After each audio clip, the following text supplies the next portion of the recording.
میرا یقین ہے انشاءاللہ کہ آج کا یہ کنونشن خیبر پختونخوا میں ایک مثبت تبدیلی کا اور ایک بہار کا آغاز ہے اور ایک خبر ہے۔ مجھ سے پہلے ہمارے بھائیوں نے خیبر پختونخوا کے حوالے سے ایک ویژن دیا ہے اور احمد بلال بھائی نے، جناب لیاقت صاحب نے اس ویژن تک پہنچنے کے لیے ایک روڈ میپ بھی دیا ہے۔ آج میں آپ سے بھی اور اس پروگرام کے ذریعے پوری قوم سے کچھ دل کی باتیں کرنا چاہتا ہوں۔ کراچی سے لے کر چترال تک ایک مایوسی ہے،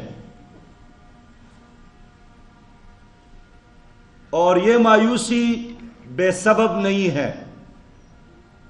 اس لیے کہ خود حکمرانوں کے چہرے زرد ہو گئے ہیں۔ دینے کے لیے کوئی ویژن اور پلان نہیں ہے۔ شام کو ٹی وی چینلز جو لوگ دیکھتے ہیں، گالیوں کا تبادلہ، ایک دوسرے کو ختم کرنے، مرنے اور مارنے کے اعلانات لوگوں کے ڈپریشن میں، ٹینشن میں اور فرسٹریشن میں اضافے کا باعث ہے۔ نوجوان ہے، دنیا کا بہترین نوجوان پاکستان کا، باصلاحیت جینیس ترین پاکستان کا نوجوان ملک چھوڑنے کی کوشش میں ہے۔ گزشتہ ایک عرصے میں 2,50,000 سے زیادہ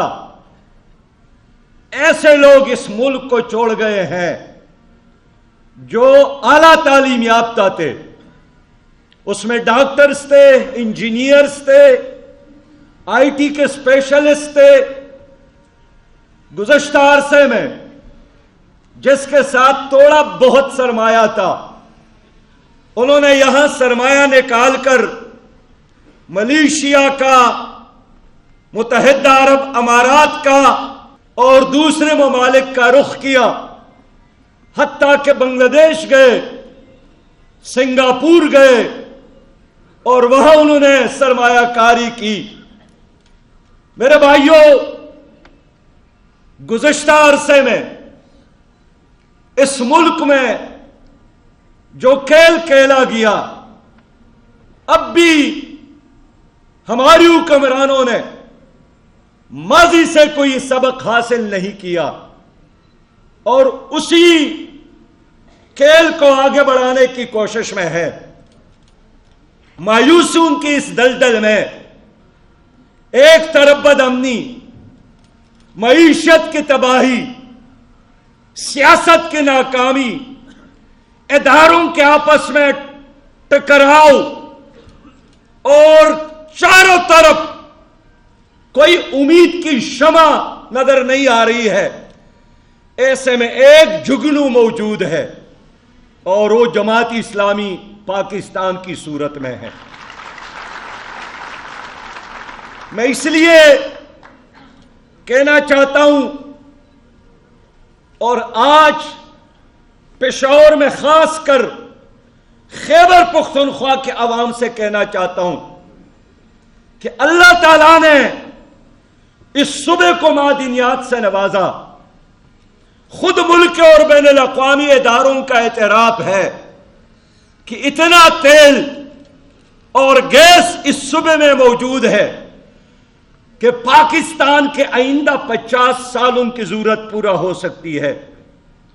19 اقسام کے معدنیات موجود ہے۔ ہمارے پاؤں تلے سونے، چاندی، تانبے، کرومائٹ اور بے شمار اقسام کے خزانے موجود ہیں، لیکن ان تمام نعمتوں کے باوجود اللہ کے رحمتوں کے باوجود حکمرانوں کے بد تدبیری ہے، حکمرانوں کے بد انتظامی ہے کہ آج یہ صبح 1000 ارب سے زیادہ مقروض ہے۔ آج اس صوبے پر قرضوں کا ایک حمالیہ موجود ہے۔ مجھے کل وزیر اعلیٰ خیبر پختونخوا نے فون کیا کہ سراج بھائی کوئی چیز ہمارے ساتھ نہیں ہے، بمشکل خیبر پختونخوا کی حکومت نے گزشتہ ماہ کی تنخواہیں دی ہیں اور آئندہ مہینے کا کیا ہوگا اللہ جانتا ہے، اس لیے کہ ایک طرف صوبہ میں بے انتہا کرپشن، 5 سال کے 10 سالوں کے پی ٹی آئی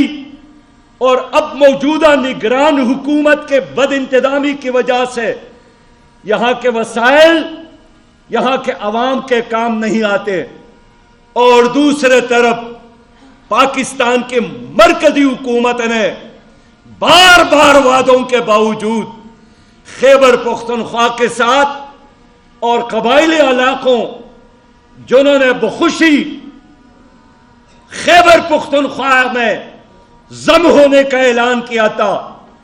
تحریک چلائی تھی، ان کے ساتھ 10 سالوں میں 1000 ارب خرچ کرنے کا وعدہ کیا گیا تھا، 1 سال میں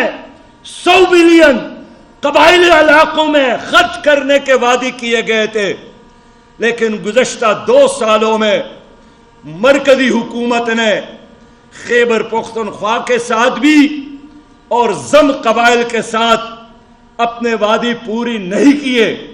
جس کے وجہ سے آج خیبر پختونخوا میں غربت ہے، مہنگائی ہے، بے روزگاری ہے، اور سب سے بڑی مصیبت یہی ہے کہ ایک جنگ برپا ہے، بدامنی ہے، کوئی تاجر محفوظ نہیں، کوئی پولیس محفوظ نہیں، اور حکومت اس کو کامیابی سمجھتی ہے کہ اگر وہ مرکز پشاور کی سکریٹریٹ میں گورنر محفوظ ہو، وزیر اعلیٰ محفوظ ہو، چیف سیکرٹری محفوظ ہو، تو حکومت سمجھتی ہے کہ ہم نے بڑا کارنامہ دکھایا کہ ہم نے خود کو محفوظ بنایا، لیکن اس صوبے کے عوام کو انہوں نے حالات کے رحم و کرم پر چھوڑے ہیں۔ میں اس لیے آپ کے پاس آج آیا ہوں کہ یہ صبح غیرت مند لوگوں کا صبح ہے، اس صوبے کے عوام نے ہمیشہ پاکستان کو بچایا ہے، پاکستان کے خاطر قربانیاں دی ہے۔ یہ صبح ایک رچ کلچر کا صبح ہے، لیکن آج ہمارے کلچر کو خطرہ ہے، ہمارے پختون کلچر کو بھی خطرہ ہے، جس میں حیا، جس میں غیرت، جس میں مساجد کو آباد کرنا، جس میں حجروں میں مہمان نوازی کرنا، جس میں جرگوں کے ذریعے اپنے مسائل حل کرنا، اور جس میں بات کرے تو پھر اس پر ڈٹ جانا تھا، یہ کلچر اب رسخت ہو رہا ہے۔ اس کلچر کو بچانا ہے، اس غیرت کو بچانا ہے، اپنی تاریخ کو دہرانا ہے۔ میرے پیارے بھائیوں اور بزرگوں، یہ کام کون کر سکتا ہے؟ یہ کام آپ کر سکتے ہیں۔ اس ملک میں اگر کرپشن ہے تو کرپشن فری جماعت اسلامی ہے۔ ہمارے کسی لیڈر کا نام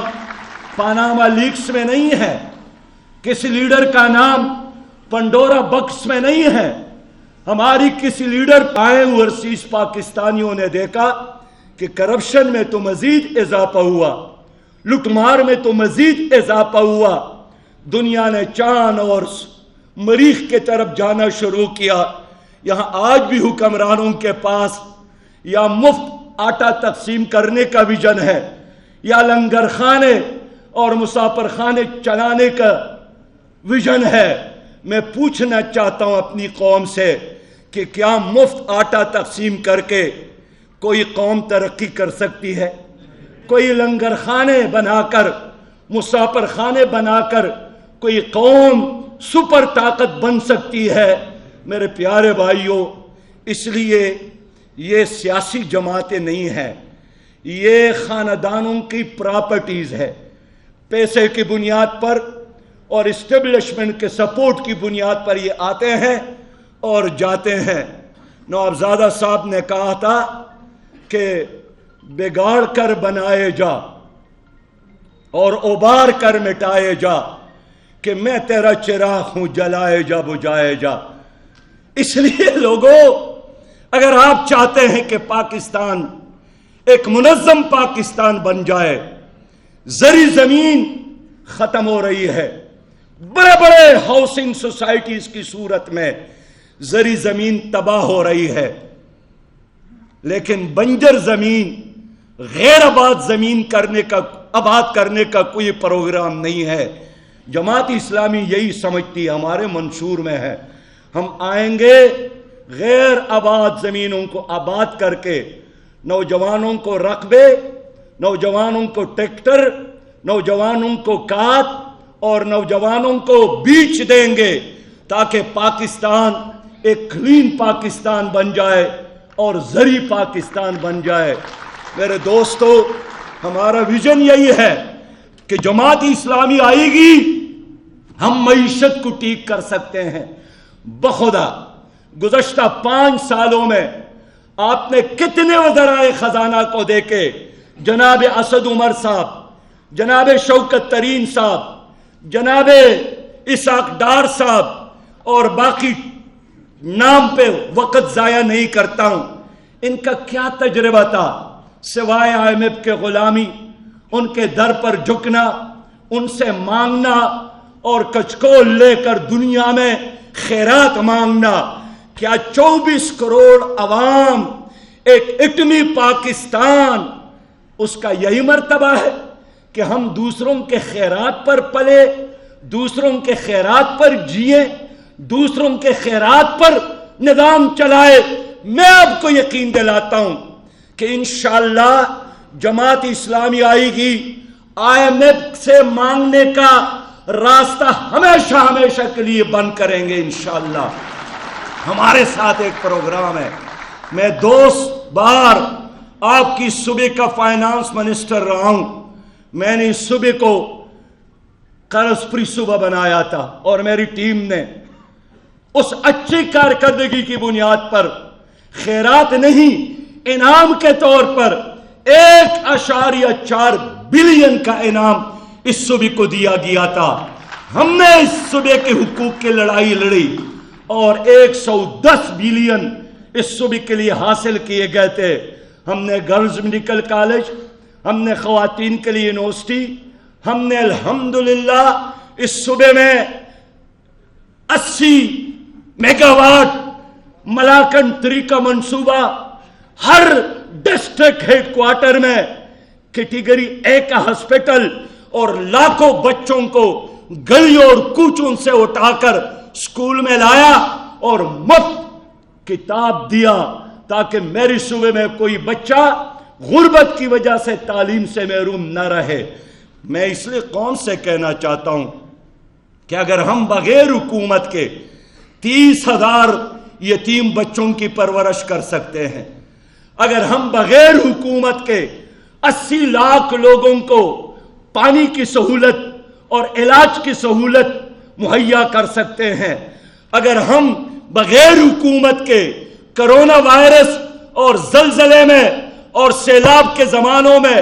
ہزاروں کی تعداد میں گھر تعمیر کر کے متاثرین کو دے سکتے ہیں، آپ ہمیں اختیار اور وسائل دے دے، انشاءاللہ تعالی پاکستان کا کوئی نوجوان روزگار سے، کوئی بچہ تعلیم سے، کوئی پاکستانی چت سے محروم نہیں رہے گا۔ میں ایک ایسا پاکستان چاہتا ہوں جہاں جھوٹ کا کاروبار نہ ہو، جہاں دہشت کا بازار نہ ہو، جہاں جینا بھی دشوار نہ ہو، جہاں مرنا بھی آزار نہ ہو، جہاں خون کی ہولی عام نہ ہو، جہاں ہر گھر میں غم کی شام نہ ہو، جہاں منصف سے انصاف ملے، جہاں دل سب کا سب سے ساتھ ملے، ایک آس ہے ایسی بستی ہو جہاں روٹی زہر سے سستی ہو۔ یہ بستی کاش تمہاری ہو، یہ بستی کاش ہماری ہو۔ میں ایک ایسا پاکستان چاہتا ہوں جس میں کوئی انسان، صدر پاکستان ہو یا وزیر اعظم یا کوئی لیڈر، وہ قانون سے بالاتر نہ ہو۔ ایک ایسا پاکستان چاہتا ہوں کہ ایک عام دیہاتی بھی اپنی لیڈر کے گریبان میں ہاتھ ڈالے کہ جواب دینا، یہ پراپرٹی کیسے بنائی، یہ بنگلے کیسے بنے، یہ جائیدادیں کہاں سے آئی، اور ان کو ڈانٹنے کی بجائے حساب کتاب دے۔ ہم جب کہتے ہیں کہ مدینہ کی اسلامی ریاست ہم بنا سکتے ہیں تو اس دعوے کی بنیاد یہی ہے کہ ہمارا اپنا دامن کرپشن سے پاک ہے، ہماری اپنی جماعت میں حقیقی جمہوریت ہے، ہماری اپنی جماعت میں ہر آدمی کا فورم پر احتساب ہوتا ہے۔ ہم بنا سکتے ہیں ایک خوبصورت کلین اور گرین پاکستان، یہ لوگ نہیں بنا سکتے۔ انہوں نے پاکستان کو دہشت کا بازار بنایا، انہوں نے سیاست کو جھوٹ کا کاروبار بنایا، انہوں نے جینا مشکل اور مرنا عوام کے لیے آسان اور ارزان بنایا۔ ہم آپ سے کہنے آئے ہیں کہ ہم بدل سکتے ہیں رخ ہواؤں کا۔ آئے دنیا ہمارے ساتھ چلے، آئے دنیا ہمارے ساتھ چلے۔ میرے پیارے بھائیوں، میں اس پر بھی بات کرنا چاہتا ہوں کہ گزشتہ 19 مئی کو 9 مئی کو جو قومی املاک جلائے گئے، خاص کر پاکستان کی تاریخ کا ایک اثاثہ ریڈیو پاکستان، ہمارے تملگرہ میں ایک سکول جہاں 1400 بچے زیر تعلیم تھے، میں نے خود وزٹ کیا، جلایا گیا تھا۔ کلاس روم، کرسیاں، پنکھے، بچوں کی کاپیاں، مجھ سمیت ہر پاکستانی نے ان کی مذمت کی ہے۔ اور آج بھی میں دہشت گردی کا بھی اور گراؤ اور جلاؤ کی سیاست کی مذمت کرتا ہوں۔ ہم ایک پرامن جدوجہد، ہم ایک آئین کے دائرے میں رہ کر جدوجہد کے حامی ہیں، اور جب بھی تشدد کا راستہ اختیار کیا گیا، سیاست اور جمہوریت دونوں ختم ہو گئی ہے۔ لیکن اس کے بعد اس صوبے میں اطلاعات کے مطابق کچھ غیر ایسے کارکنان جو کارروائیوں میں مصروف یا انوالو نہیں تھے، خواتین، میں سمجھتا ہوں کہ پاکستان کا ایک کلچر ہے جس میں خواتین کی عزت کا احترام سب سے پہلی بات ہے۔ ہم کوئی بھی قانون سے بالاتر نہیں سمجھتے ہیں۔ اگر جرم پیپل پارٹی، جرم مسلم لیگ، جرم JUI، جرم جماعت اسلامی، جرم PTI کسی پارٹی کے کارکن نے کی ہو، ہم ان کی سفارش نہیں کریں گے، لیکن ہم یہ ضرور مشورہ دینا چاہتے ہیں کہ میرٹ کی بنیاد پر، انصاف کی بنیاد پر، قانون کی بنیاد پر فیصلے ہونے چاہیے اور انصاف نظر بھی آنا چاہیے۔ پاناما نیب میں کیس نہیں ہے، ہمارے کسی لیڈر کا نام بینک لوٹنے والوں میں نہیں ہے، ہماری کسی لیڈر کا نام توشہ خانہ میں چوری کرنے اور لوٹنے والوں میں نہیں ہے۔ اس لیے قوم سے کہنا چاہتا ہوں، پاکستان کو اگر آپ کرپشن فری پاکستان دیکھنا چاہتے ہیں تو ایک ہی آپشن ہے کہ جماعت اسلامی کو لایا جائے، جماعت اسلامی کو سپورٹ کیا جائے۔ باقی سارے پارٹیاں بے نقاب ہو گئیں، ناکام ہو گئی۔ اور میں بتانا چاہتا ہوں کہ آج بھی پی ڈی ایم اور پی ٹی آئی کی لڑائی وہ کشمیر کے آزادی پر اختلاف نہیں ہے، آئی ایم ایف اور ورلڈ بینک سے نجات پر اختلاف نہیں ہے، ٹرانسجنڈر ایکٹ پر کوئی اختلاف نہیں ہے۔ آج بھی ان کی لڑائی ڈاکٹر عافیہ کو واپس لانے پر نہیں ہے، ان کی لڑائی کرسی، ان کی لڑائی ذاتی مفادات، ان کی لڑائی اپنی پراپرٹیز میں اضافہ کرنے، اور ان کی لڑائی اسی پر ہے کہ میرا چور زندہ باد اور تمہارا چور مرد آباد۔ میں اس لیے کہنا چاہتا ہوں اور اسٹیبلشمنٹ سے بھی بات کروں کہ مجھے حیرانگی ہے کہ آپ لوگوں نے بھی ماضی سے کچھ نہیں سیکھا۔ 10 اپریل تک آپ لوگوں نے مختلف الخیال لوگوں کو، مختلف پارٹی کے لوگوں کو اکٹھا کر کے مینوفیکچرنگ کر کے ایک پی ٹی آئی کے نام سے انجن بنائی، جس کے 2 پرزے ٹرک کے، 2 ٹریکٹر کے، 2 موٹر سائیکل کے، 2 ہیلی کاپٹر کے، 2 سائیکل کے تھے۔ تو ایک انجن تو بنائی گئی، لیکن وہ انجن نہ ٹرک ثابت ہوا، نہ ٹریکٹر ثابت ہوا، نہ موٹر سائیکل ثابت ہوا، نہ ہیلی کاپٹر ثابت ہوا، نہ سائیکل ثابت ہوا۔ اور اس لیے آپ لوگوں نے بھرپور ساتھ دیا، لیکن پی ٹی آئی کی قسمت میں ناکامی کے علاوہ اور کوئی چیز ہم نے نہیں دیکھی۔ اور 10 اپریل کے بعد پہلے تو 1 لاش کو کندھا دیا گیا تھا، اب 13 لاشوں کو آپ نے کندھے پر اٹھایا ہے پی ڈی ایم کی صورت میں۔ تو اگر آپ 1 لاش کا بوجھ برداشت نہیں کر سکے، ان کے کرتوتوں کا، ان کے ناکامیوں کا، ان کے نااہلیوں کا جواب نہیں دے سکتے ہیں، تو آج آپ ان 13 بے جان لاشوں کو کندھا دے کر خود کو بھی آزمائش میں ڈالا ہے اور پاکستان کو بھی آزمائش میں ڈالا ہے۔ اس لیے یہ چراغ جو آپ کے ہاتھ میں ہے، اس میں تیل نہیں ہے۔ میں پوچھنا چاہتا ہوں کتنے دیر تک آپ پی ڈی ایم کو ایک مصنوعی آکسیجن کی طور پر زندہ رکھیں گے؟ کتنا دیر اس کو آگے چلائیں گے؟ اس لیے ان دونوں سیاسی جماعتوں کو 1 سال ملے، 10 سال ملے، لیکن دعوے سے کہہ سکتا ہوں کہ 100 سال بھی ملے،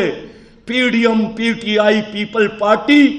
پاکستان کو آگے نہیں لے جا سکتی۔ یہ آپ کے مسائل حل نہیں کر سکتے۔ ان کا تجربہ ہے آئی ایم ایف کے غلامی کا، ان کا تجربہ ہے قرضے ہڑپ کرنے کا، ان کا تجربہ ہے کرپشن کرنے کا، ان کا تجربہ ہے امریکی ڈکٹیشن پر چلنے کا، ان کا تجربہ ہے ایک دوسرے کو ذلیل اور رسوا کرنے کا۔ اگر میری قوم کو یہی چیزیں مطلوب ہے تو میں سمجھتا ہوں کہ ایک تاریخی بدقسمتی ہے، لیکن اگر میری قوم ایک حقیقی تبدیلی چاہتی ہے، خاص کر وہ نوجوان جنہوں نے ماضی میں پی ٹی آئی کا ساتھ اس لیے دیا تھا کہ وہ تبدیلی لائیں گے، حقیقی تبدیلی کا نعرہ بھی لگایا تھا، اوورسیز پاکستانیوں نے بڑے مقدار میں ان کو پیسے بھی بھیجے کہ جب ہم جائیں گے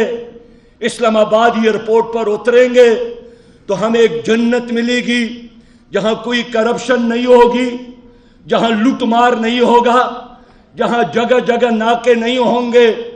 لیکن وہی پاکستان جو چھوڑ کے گئے تھے